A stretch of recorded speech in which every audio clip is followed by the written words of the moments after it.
ready to let go. Let me tell you, friend, believe me when I say I know. It always feels like we're punching in.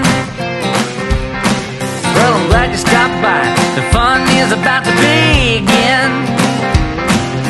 You paid good money at the door and get ready for a real good show. If you wanna have a real good time with me tonight, you gotta move like crazy, dancing in the pale moonlight. We can all get down, spin inside out. I'm telling you, if you really wanna groove, you gotta make a move. I think there's a lot of, I really like the idea of doing things here in Nebraska where you can do it at a much lower cost base. As an entrepreneur, you pay yourself less, you dilute less, you can get further on the same amount of capital. And I think the one thing, you know, in the last few years of doing this, the realization I've come to is I think we can afford to do risky things.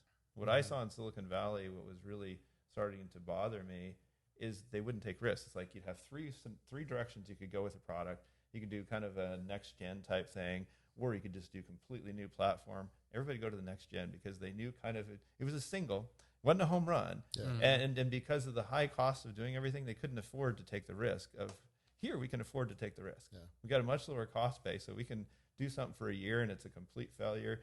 We doesn't destroy the company, put them out of business. And so I really think that could be interesting. I think we could have kind of a niche of like Nebraska is where the big stuff happens because we can afford to like try it, you know, and it doesn't work. Okay, well, let's try the next big idea and pivot.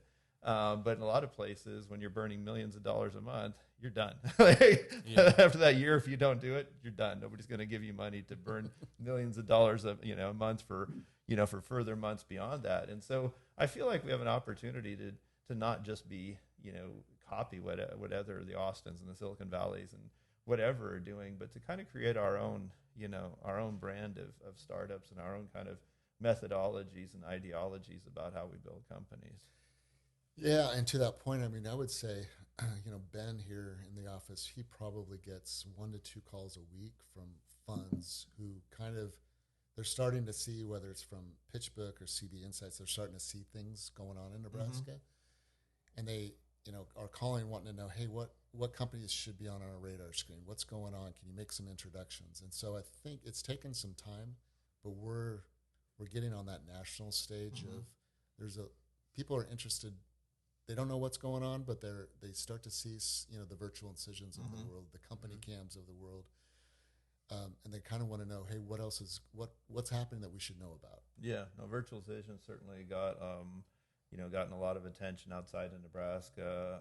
Adjuvants has gotten a lot of attention outside of Nebraska as well, and it's really great to have that because then people are like, oh, that company's there. What else is there? If virtual incisions there, what else must be there? Yeah, and it also it causes people to reevaluate because in the past it was, well, you can't really do this in Nebraska. You might be able to get some seed money. Yeah. But that follow-on money, you just can't go ahead and get that. And we're starting to see, yeah, you can.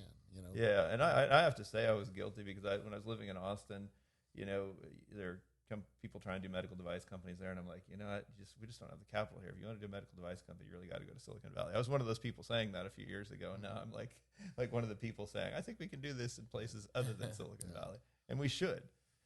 For a whole long list of reasons, we should do it outside of Silicon Valley. Well, and in some of your testing, you found out there were resources here that you never absolutely existed. So there's a lot of benefits. There's a lot of assets Nebraska has. Yeah. When we look at things, whether it's like Norfolk or other places, even Ravenna, we look at things like what are our assets that we have because there's certain things that we're not able to go. If you were to say, hey, let's have Nebraska jump into the aeronautics industry. Well, we don't have a lot of assets, if any. Yeah.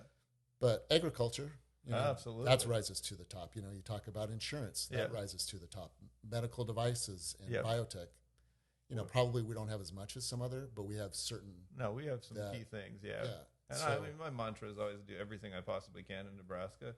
For some specialized stuff, I have to tap into resources in the Twin Cities or Silicon Valley or Orange County or wherever. But I'm going to do every darn thing I can here. It also kind of helps build that, as we're using some of these different testing facilities and things here, and if we all kind of get behind using them as much as we can, then it, kind of bolsters them. They can add more specializations like the one we're talking about. Hopefully they'll get a C-arm at some point. And, then it just kind of, their possibilities expand. Hey, Riley here. Thanks for listening to this episode of the Make a Move podcast.